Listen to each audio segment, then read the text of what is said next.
Entonces, les anuncié que íbamos a estudiar este par de temas.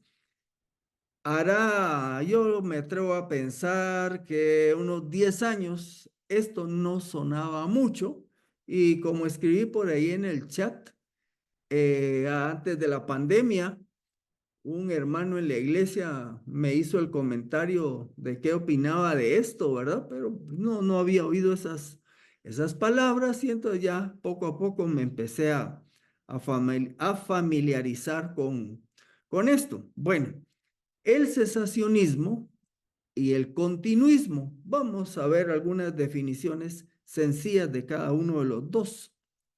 El cesacionismo y el continuismo son dos posturas eclesiásticas y de escribir teológicas que podría, ¿verdad? Pero se han dado dentro de la iglesia que se relacionan con la vigencia actual o no de algunos de los dones espirituales que otorga el Espíritu Santo a los creyentes. Vamos a ver, el cesacionismo viene de la palabra cesar, ¿verdad?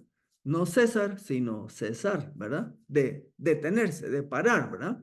Es la posición que afirma que los dones milagrosos del Espíritu Santo, por ejemplo, las lenguas, la profecía, sanidades, dejaron de ser practicados en algún momento después del primer siglo. Agrega, por otro lado, el continuismo, viene de la palabra continuar. Afirma, y tomen nota aquí esta palabra, que todos los dones siguen vigentes. Aboga por la actividad continua del Espíritu Santo en la impartición de dones milagrosos a la iglesia hasta el día de hoy. Así que podríamos decir que el meollo del asunto, la palabra meollo quiere decir la esencia, la mera nata, el puro tema, ¿verdad? De este asunto son los dones milagrosos. Ahí es donde está la diferencia entre las dos posturas. Así que, como estamos hablando de dones, dones espirituales, entonces vamos a darle una pequeña revisión al tema de los dones espirituales para tratar de entender un poquito más este asunto entre cesacionistas y continuistas. Por cierto, ambos están dentro de la iglesia evangélica protestante, ¿verdad? Unos con unas tendencias, otros con otras, pero son dos posturas dentro de la iglesia protestante, no es algo fuera de la iglesia. Así que veamos los dones espirituales. Yo sé que algunos de ustedes pues ya han recorrido esto antes, ¿verdad? Un don espiritual, y esto está tomado del pensamiento del teólogo Wayne Grudem. Un don espiritual es cualquier destreza que imparte el poder del Espíritu Santo y se usa en cualquier ministerio de la iglesia. Otra definición, es una habilidad potenciada por el Espíritu Santo y utilizada en cualquier ministerio de la iglesia. Bueno, esta palabra habilidad potenciada, uno diría, ¿por qué le llama así? Vamos a ver, siguiendo con el pensamiento de Wayne Grudem, él divide los dones en dos categorías. En la primera dice, hay dones relacionados con las habilidades naturales, tales como la enseñanza, el mostrar misericordia o la administración. Y aquí no estoy escribiendo todos los dones, son a manera de ejemplo. Entonces dice, hay algunos dones que parten de habilidades naturales y entonces el Espíritu Santo lo que hace es potenciarlas para ser utilizadas dentro del ministerio de la iglesia. Y la segunda categoría, él les llama así, dones más milagrosos, como la profecía, la sanidad o el discernimiento de espíritus. Y hay otros dentro de esta categoría, son solo ejemplos. Entonces se dice, hay dos, ¿verdad? Y luego pues los vamos a ver en los versículos bíblicos donde se mencionan. Regresamos entonces y podemos volver a ampliar lo del cesacionista. Consideran que los dones milagrosos cumplieron su objetivo en el establecimiento inicial de la iglesia cristiana, o sea, en el primer siglo. Y entonces, al morir los apóstoles, estos dones cesaron. Y recuérdese que estamos hablando de los dones milagrosos, no nos hagamos bola, estamos hablando de hablar en lenguas, interpretación de lenguas, don de sanidades, don de milagros. Ellos dicen, digo ellos, aunque yo estoy un poquito dentro de ese lado, lo que mencionan es que estos dones tuvieron su objetivo transitorio en el primer siglo cuando se establece la iglesia del Señor, y a la medida que fue fundamentándose y que buena parte de estos dones lo usaron los apóstoles, a la medida que termina el primer siglo y que va muriendo el último, que es Juan, ellos consideran que ahí estos dones milagrosos perdieron su vigencia. Por otro lado, el cesacionista tendrá algunos otros pasajes, pero uno de estos es de los que utilizan. Deduce que la terminación de algunos de estos dones que estamos hablando la sacan del pasaje de Primera de Corintios 12:8. Primera de Corintios 12:8 dice, el amor nunca deja de ser, pero perdón, me acabo de equivocar, para no tomarles el pelo, es 13:8. Así que ahí omitan el 1. El número, perdón, el número 2 es 13:8. Primera Corintios 13:8. El amor nunca deja de ser, pero las profecías se acabarán, cesarán las lenguas y se acabará el conocimiento. Entonces dicen que con este pasaje podemos afirmar que algunos de estos dones iban a terminar. Les puedo hacer el comentario este. Si revisamos la declaración doctrinal de Centro Bíblico El Camino, en la declaración doctrinal me aparece el tema de los dones, pero hay entidades teológicas que sí lo tienen. Yo hace muchos años estudié en una y me recuerdo que tenían la declaración doctrinal, y en la declaración doctrinal decía que afirmaba pues esto que dice el cesacionista, era una entidad cesacionista, que habían dones que ya no estaban vigentes. Y dentro de esa declaración uno firmaba que estaba de acuerdo.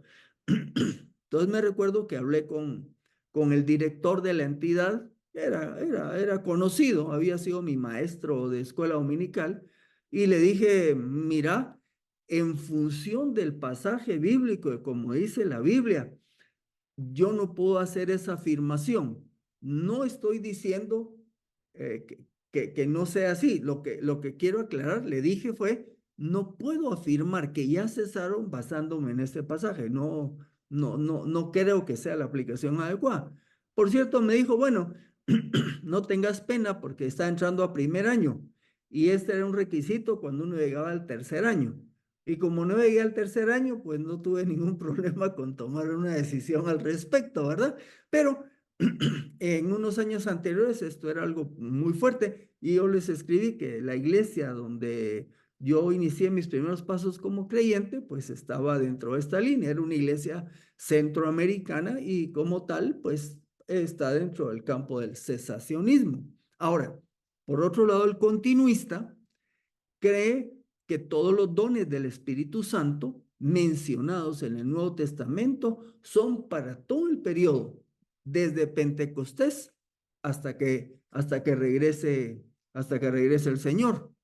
Así que vemos ahí las dos posturas, ¿verdad? Unos dicen, no, esos dones ya no están vigentes, otros dicen, todos los dones están vigentes. Bueno, lo que vamos a hacer hoy, no vamos a terminar de este tema. Lo que vamos a hacer es ir a la Biblia y ver qué dice acerca de los dones.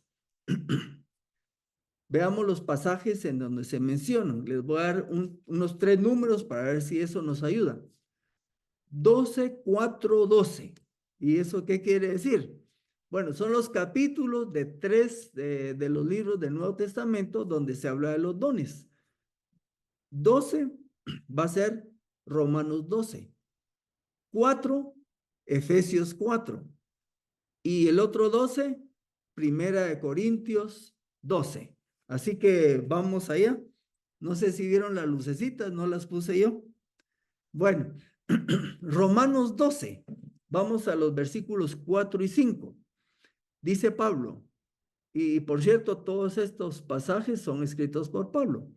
Porque de tal manera que en un solo cuerpo tenemos muchos miembros, pero todos los miembros no tienen la misma función. Tome nota, somos muchos miembros en un cuerpo, pero no todos tenemos la misma función.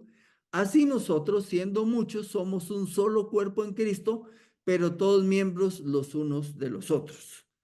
Agrega en los versículos 6 al 7, de manera que tenemos dones que varían según la gracia que nos ha sido, la gracia que nos ha sido concedida.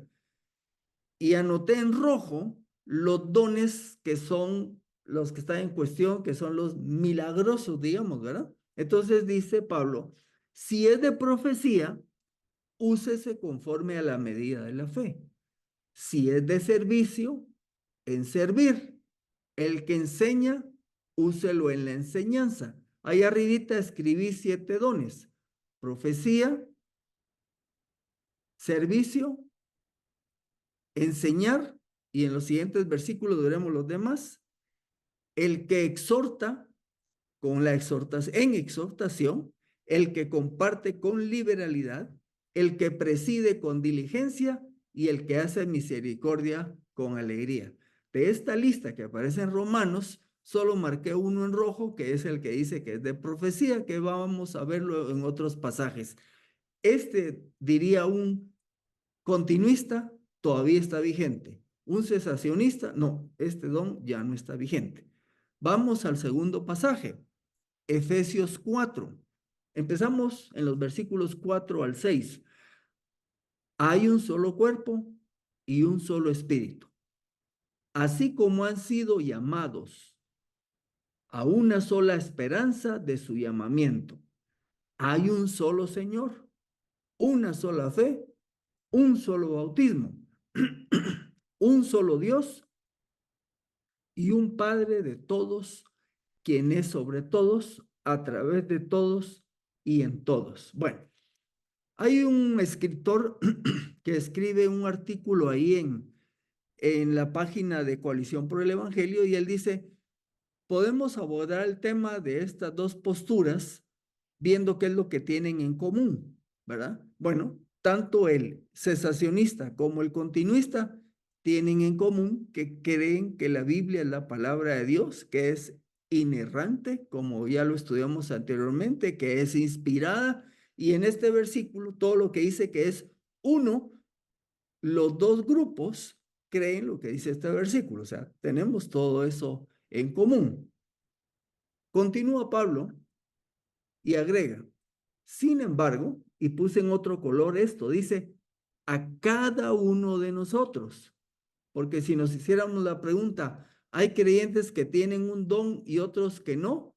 La respuesta es, todo creyente tiene un don. Aquí dice, a cada uno de nosotros nos ha sido conferida la gracia conforme a la medida de la dádiva o del regalo de Cristo.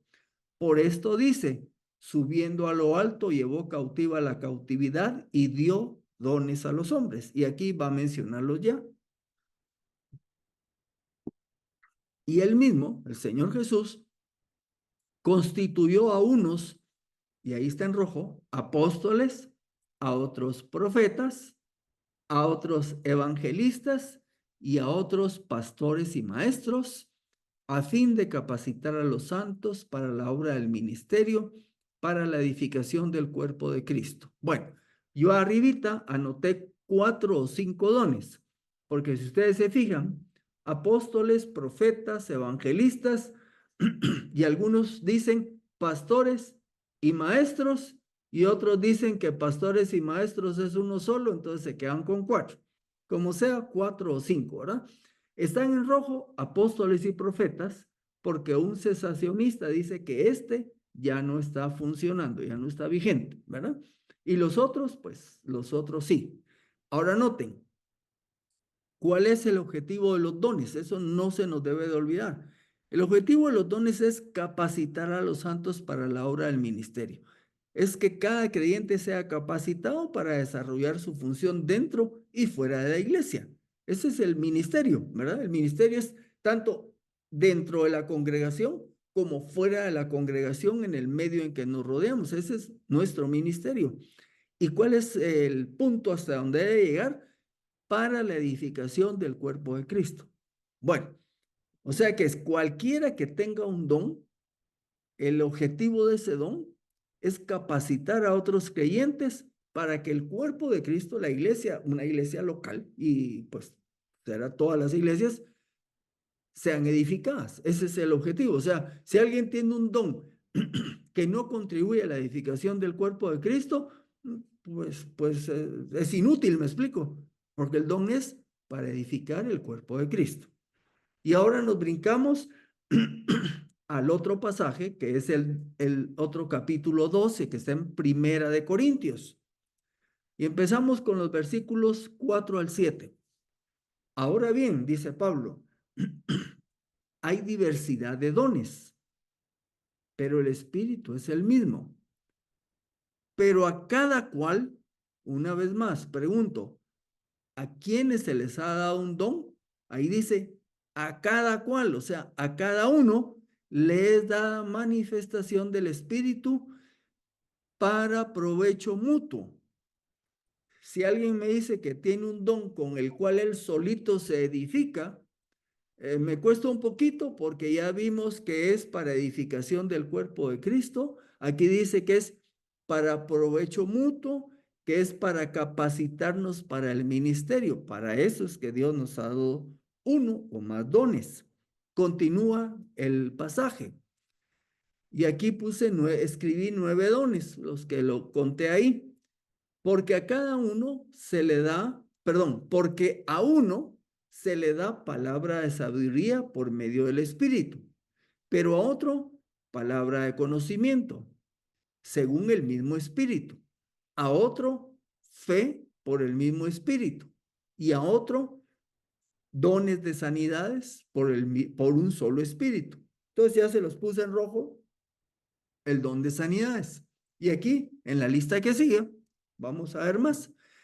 A otro se le da el hacer milagros, a otro profecía, a otro discernimiento de espíritu, a otro géneros de lenguas y a otro interpretación de lenguas. Pero todas estas cosas las realiza el único y el mismo espíritu, repartiendo a cada uno en particular como él designa o como dice la Reina Valera, como él quiere. ¿Quién es el que quiere? El Espíritu Santo. Él le reparte a cada uno el don como él quiere. No es cuestión de que yo quiero tal don y esto es, lo que vemos aquí es que es el Espíritu el que capacita y da esos dones según él quiere. Vale, ahí vamos. Continúa el pasaje. Ahora bien, ustedes son el cuerpo de Cristo y miembros suyos individualmente. A unos puso Dios en la iglesia. Primero apóstoles, en segundo lugar profetas, en tercer lugar maestros, parecido a lo que dice en Efesios. Después los que hacen milagros, después los dones de sanidades, los que ayudan, los que administran, los que tienen diversidad de lenguas. Y llega a este punto interesante donde dice, eh, ¿acaso son todos apóstoles? ¿Cuál sería la respuesta? No, no todos son apóstoles. ¿Todos profetas? Tampoco. ¿Todos maestros? No. ¿Acaso hacen todos milagros? No, no, no todos hacen milagros. ¿Tienen todos dones de sanidades? No. ¿Acaso hablan todos lenguas? No, no, tampoco. ¿Acaso interpretan todos? No. Con todo, dice Pablo, anhelen los mejores dones y ahora les mostraré un camino todavía más excelente. Muy bien. Estos son los 3 pasajes donde fundamentalmente tenemos pues el grupo de dones espirituales. ¿Por qué esta diferencia entre estas dos posturas de las que hemos estado platicando?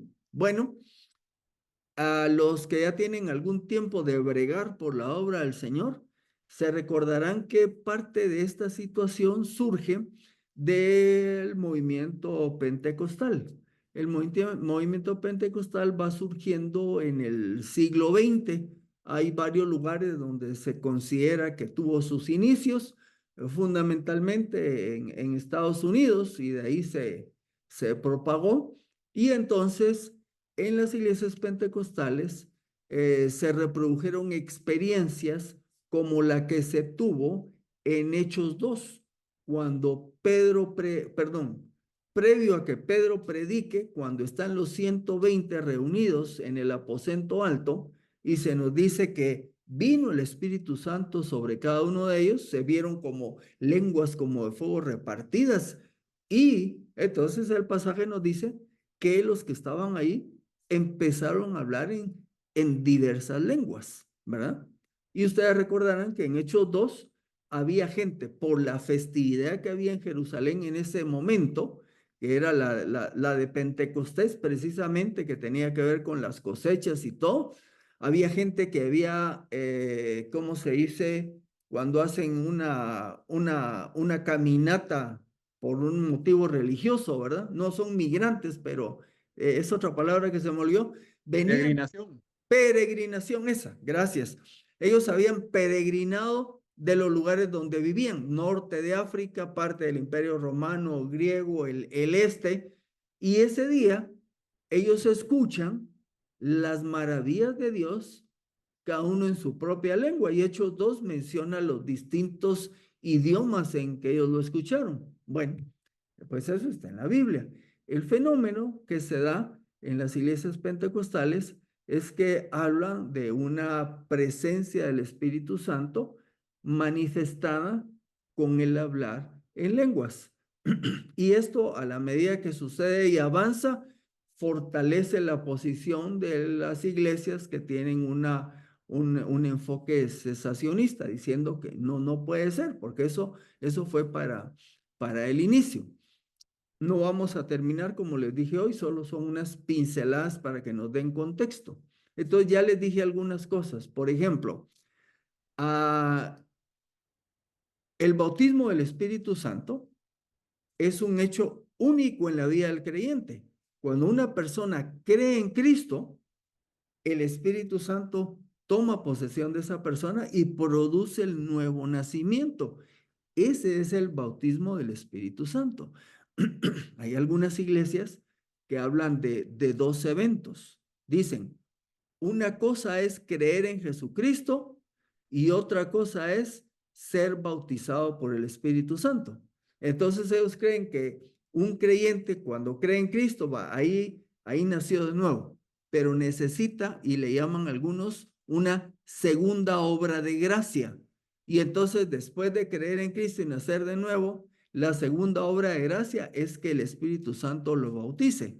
Y cuando lo bautiza, tiene que ser evidenciado en que habla lenguas. Bueno, eso se dio en las iglesias pentecostales, que somos creyentes del lado evangélico en general, ¿va? Con algunas diferencias. Bueno, les voy a agregar algo más. Con lo que vimos hoy en estos pasajes, la pregunta dice Pablo, ¿acaso hablan lenguas todos? Y esa es la pregunta retórica que tiene una respuesta. La respuesta es no todos hablan lenguas. Entonces vienen unos creyentes y dicen que es un requisito, que la evidencia de ser lleno del Espíritu Santo es que se hablen lenguas. Y Pablo está diciendo, no todos van a hablar lenguas. Bueno, esa es una. La otra es la segunda obra de gracia. Es cierto que primero se recibe a Cristo y después uno es bautizado por el Espíritu Santo. No es así. A la luz de la Biblia es un hecho único. Cuando uno cree, en ese momento es bautizado por el Espíritu Santo. En ese momento uno recibe las arras, la garantía del Espíritu Santo. Así que no hay tal segunda obra de gracia. Bueno, eso diferenció a las iglesias, llamámoslas clásicas conservadoras, de las iglesias pentecostales.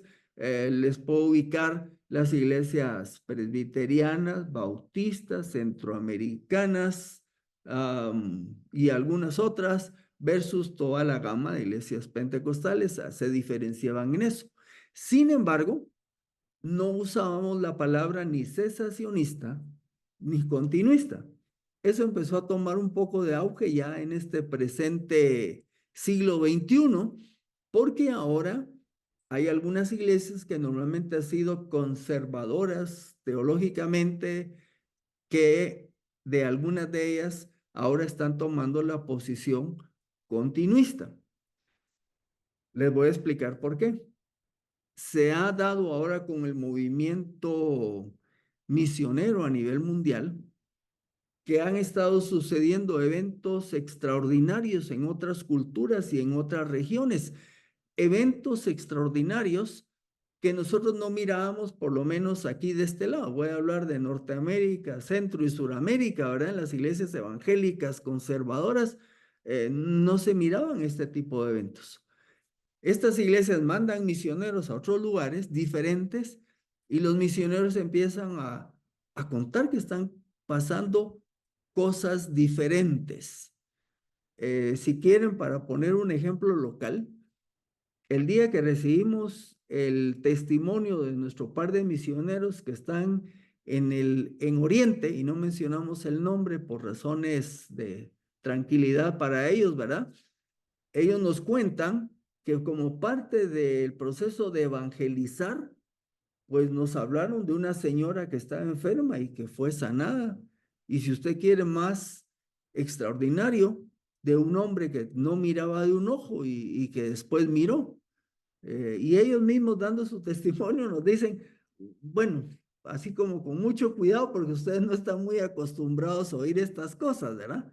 Y entonces eso ha hecho que en algunas iglesias que no son pentecostales, pues han surgido hermanos que empiezan a considerarse continuistas. ¿En qué consiste esto? Consiste en que reconocen o dicen que Dios tiene la soberanía de obrar como Él quiera. Nosotros no lo vamos a encajonar en un sistema doctrinal. Y que como hay lugares donde se está yendo a predicar el Evangelio, donde no se conocía, Dios, como lo hizo en el pasado, hará algunas cosas, y yo le estoy llamando extraordinarias, pero ustedes quieren milagrosas, ¿verdad? Como las que hemos platicado aquí, precisamente para el establecimiento inicial de iglesias en lugares donde no se conocía el Evangelio. Bueno, el tiempo que manejamos siempre tiene sus límites y vamos a seguir platicando. Esto solo les tiré un poquito ahí, unos leñecitos ahí para ver si se enciende algo. Después van a ver las preguntas, ¿qué cree uno, qué cree el otro? Voy a darles un marco. Hace algún tiempo, un familiar mío que asistía a una iglesia de tipo pentecostal, con el cual hemos tenido una buena relación, me hace la pregunta, mira, me dice, ahí en tu iglesia, ¿qué es lo que opinan del Espíritu Santo? Me dijo. Y pensé dentro de mí, ay, a ver si esta buena relación no se ve afectada porque hay algunas diferencias, ¿verdad? Y entonces lo que hice, estábamos en la cocina y fui a agarrar una Biblia, la agarré y la puse sobre el mueble y le dije, en la iglesia, lo que pensamos acerca del Espíritu Santo es lo que dice la Biblia. ¿De qué querés platicar? Le dije. Y entonces me dijo, es que fíjate que yo ahora estoy leyendo más la Biblia y me estoy dando cuenta que hay una serie de cosas que enseñan en la iglesia, pero que yo no las miro aquí en la Biblia, me dijo, ¿verdad? Y les pongo esta historia para poderles decir que lo que vamos a continuar platicando en los siguientes estudios, vamos a ir buscando respuestas a la luz de la Biblia. No es si aquel cree, sino vamos a ver qué dice la Biblia. Y entonces en función de eso, vamos a ir aterrizando el tema de estas dos posturas eclesiásticas. Así que, de momento, por hoy, vamos a terminar aquí